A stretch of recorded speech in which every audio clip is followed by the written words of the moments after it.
काम था? जी वो कितनी बार समझाया तुझे कि यहाँ पर नहीं आना है, फिर भी तू 2 बार आ गई है।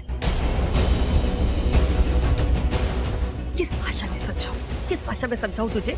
यहाँ पर नहीं आना है, नहीं आने का मतलब कि नहीं आना है, समझी? वो मैं कुंडली देने आई थी और पंडित जी। दे दी, ले ली, जा जा। जी जा बेटा।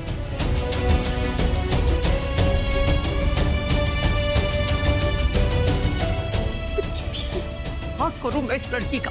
सुनो जी, मेरी तो समझ में नहीं आता कि मैं इस लड़की को कैसे समझाऊं। अरे देखो, ऋषि के होते हुए 2 बार इस घर में आ गई। वो तो हमारी किस्मत अच्छी है कि ऋषि ने इसको देखा नहीं, अगर देख लेती ना तो पता नहीं क्या हो जाता। लड़की को छोड़, ऋषि की सोच, ऋषि की। उसकी जिंदगी में फिर से मारक दोष आया है। उसके निवारण के लिए हमें जल्द से जल्द कोई ना कोई तरकीब सोचनी होगी। सुनो जी, मैं सोच रही थी कि हमें ऋषि के लिए कोई ऐसी लड़की ढूंढनी चाहिए जिसकी कुंडली के ग्रह नक्षत्र हमारी ऋषि की कुंडली के दोष को काट सके। अब देखो ना, माता रानी ने जब ऋषि की कुंडली में ये मारक दोष लिख ही दिया है, तो कोई ऐसी लड़की भी जरूर बनाई होगी जो उसके दोषों को काट सके। रानू, पंडित जी ने कहा था ना कि ऋषि की जिंदगी में 3-4 दिन पहले ही मारक दोष ने अपना असर दिखाना शुरू कर दिया। इसीलिए आज ऋषि की जान। हाँ, वो लड़की, उस लड़की ने बचाई जिसने अस्पताल में ऋषि का हाथ पकड़ा था। हाँ रानू, नहीं तो ऋषि तो 2 मिनट पहले ही वहां पहुंच चुका होता जब बम का धमाका हुआ। और इसका मतलब क्या हुआ? ऋषि की कुंडली में उसका काल वापस आ चुका है।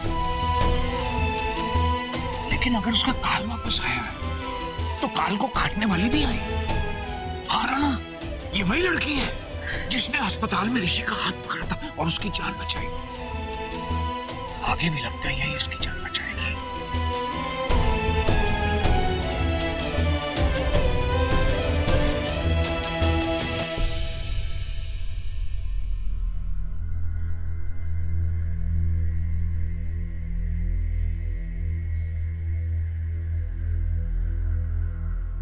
ऋषि पहले ऐसा नहीं था। कैसे थे? वो बहुत ही नटखट, चंचल और शरारती था। उसे देखकर ऐसा लगता नहीं था कि वो किसी से प्यार करेगा। वो हर लड़की का कृष्णा था और हर लड़की उसकी गोपी। मेरी तन्नू, जिस पल उसने तन्नू को देखा, उसके बाद किसी और लड़की को नहीं देखा, बस उसे ही देखता रहा। मैं जानता था कि चक्स तनु से बहुत प्यार करते थे, बट मुझे ये कभी नहीं पता था कि तनु भी उनसे उतना ही प्यार करती थी। इनफैक्ट इतना प्यार कि तनु ने चक्स के लिए अपनी जान तक दी।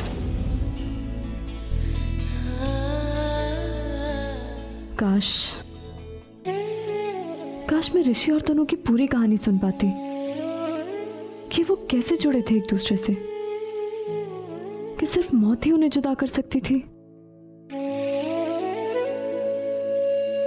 ये क्या हो रहा है मुझे?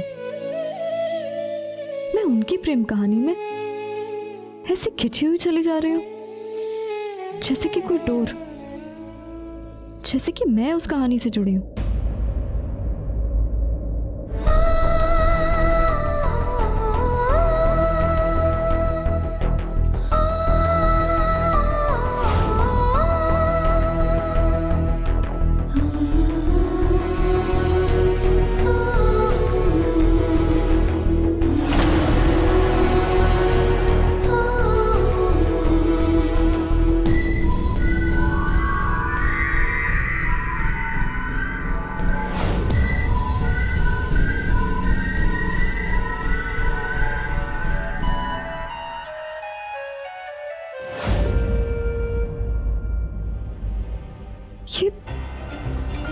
ये बार बार क्या हो जाता है मुझे?